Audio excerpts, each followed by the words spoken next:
Ms. Muraleedharan, because it's important for us to understand what really is it that drove her to write this very heartful post. We will show you the post on your screens. There you have it, where she's called out the colorism.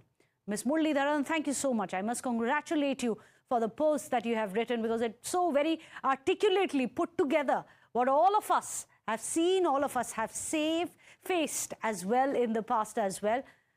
But it's very interesting. You put out that post, but then you deleted it.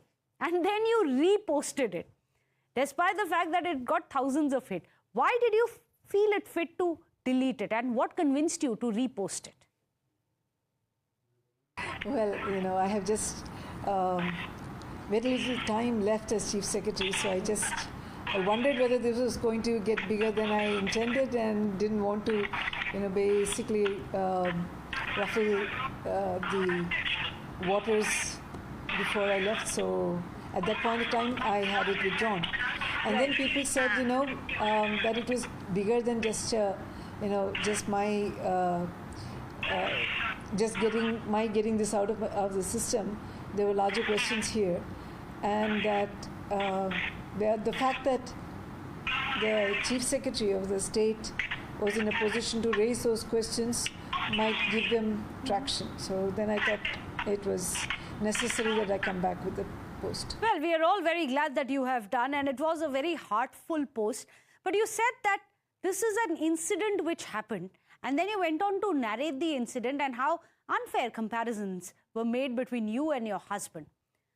But can you tell us a bit about the incident? Where did it happen? Who said this? Was it within an office space? Was it within a friend circle? How did all of this happen? Because we're trying to understand who actually spoke like that, and to what extent is this deep-seated bias still there? Incident per se wasn't a big incident. It was just that someone we both knew, who'd seen both of us at work, made this comment that, you know, made this comment. He was, I guess, trying to be humorous, except that it actually did not quite go that way. I was taken aback by the fact that this whole thing about that my nature of administration was black, like I was. It's barely a joke. Yeah, it was something that came out of the blue. But I'm asking you that question because I am trying to understand. Was it a bureaucrat? Was it a politician? Because either way, it's very disturbing that at these levels, these are people who are shaping India. These are the people who are going to be charting the roadmap of India. And yet they are being shackled by this colonial mindset, by this sexist mindset, as well as a racist mindset. No, I have no intention of giving any clue as to who this is. Okay, ma'am, I appreciate that. Well, you talked about 7 months of relentless parade of comparisons which have been made between you and your husband. The kind of sexism that you have faced, the kind of racism that you have faced. But you are also a seasoned IAS officer. You have held several very senior leadership positions, including the NIFT and several other ministries as well. Is this the first time that you're facing this, or is this something which you faced in the past as well? That it is one of those struggles that women consistently over the decades have been forced to endure and deal with?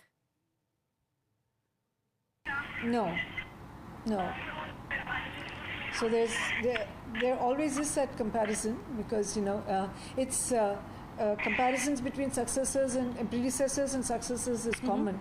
But it becomes, you know, the nature of that comparison becomes a little bit more pointed when it is from husband to wife. Absolutely. Perhaps which is why you decided to take to social media when you wrote that heartfelt note about it. But it's interesting the kind of reactions which have been coming in. Did you expect it, or were you surprised? Because you even had Congress's leader of opposition, V.D. Satheesan. He's reached out, he's talked about it, and he said, I salute you, and every word that you have said is heart-touching. Did you expect this kind of a support when you deleted and reposted that it's not just about the society, even politicians, even the leader of opposition, it's being discussed in the assembly as well? I've been getting support from across the board. The opposition leader was kind enough to call me up as well. So that was actually very, very nice of him. But the fact remains that the response generally has been overwhelming. It has also there have been a lot of people who have said that they have faced similar experiences. There have also been people who have waxed poetic about the whole spiritual discourse of it, the political discourse of it, the social discourse of it. I mean, it's been extremely heartening to see just how much this seems to be resonating with people cutting across political, social, gender binaries. Absolutely, and which is why it's so important that we talk about it openly, because one of the things that you said, that when you were 4 years old, you went to your mother and you said, "Ma, can you put me back into your womb so that I can come out pretty and white?" That is the kind of stress that young girls need to deal with. It's not just adults. At that young age itself, you're being pressurized. There are these pressures to be fairer and whiter. Apparently, that makes you better. Why do we still think that? Really appreciated, ma'am, for joining us here, the Kerala Chief Secretary Sarada Muraleedharan here on Times Now.